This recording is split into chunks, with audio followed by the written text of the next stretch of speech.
ফোনের ওয়ালপেপার সবসময় অটোমেটিক পরিবর্তন হবে। আপনার যে কোনো ফেভারিট ফটো সেট করতে পারবেন, সর্বোচ্চ 50টি ফটো সেট করার সুযোগ পাবেন। এজন্য মোবাইলের সেটিংস থেকে home screen and lock screen সেটিংসে ক্লিক করবেন।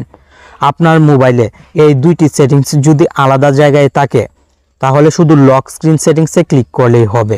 আমার মোবাইলে দুইটি সেটিংস এক জায়গায়, তাই home screen and lock screen সেটিংসে ক্লিক করে লক স্ক্রিন সেটিংস ক্যাটাগরি থেকে লক স্ক্রিন ম্যাগাজিন সেটিংসে ক্লিক করব।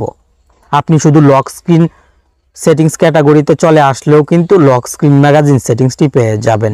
এভাবে যদি সেটিংসটি খুঁজে পেতে সমস্যা মনে হয়, খুঁজে যদি না পান, তাহলে মোবাইলের সেটিংসের সার্চ বক্সে লিখবেন লক স্ক্রিন ম্যাগাজিন।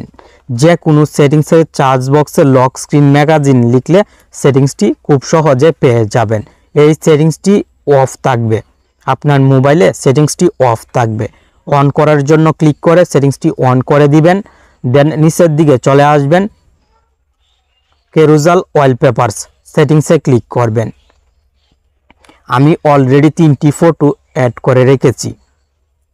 এই যে দেখুন উপরের দিকে 50টি সর্বোচ্চ ফটো অ্যাড করা যাবে এমন শো হচ্ছে। আমি অলরেডি 3টি অ্যাড করে রেখেছি।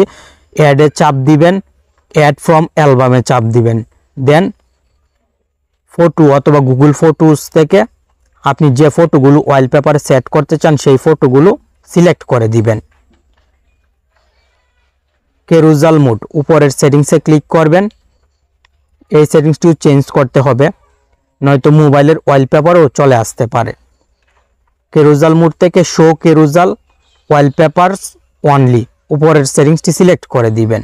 তাহলে যে ফটোগুলো আপনি শুধু এখানে অ্যাড করবেন সেই ফটোগুলোই বারবার চেঞ্জ হয়ে ওয়ালপেপারে শো হবে। উপরের সেটিংসটি চেঞ্জ করে শো ক্যারুজাল ওয়ালপেপারস সিলেক্ট করে দিবেন। আপনার কাজ তাহলেই কমপ্লিট।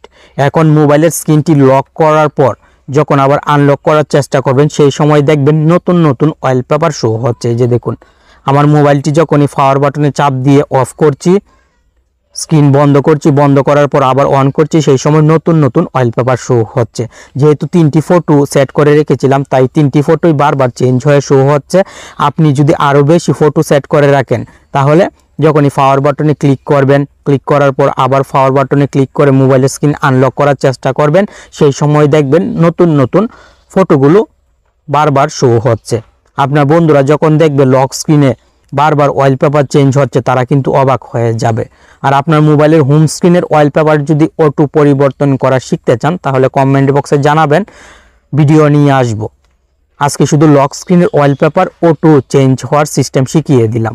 অটো চেঞ্জ কিভাবে করবেন এবং অটো চেঞ্জে কিভাবে ওয়ালপেপার সেট করবেন, আশা করি আপনার বুঝতে কোনো জায়গায় অসুবিধা হয়নি। ধন্যবাদ।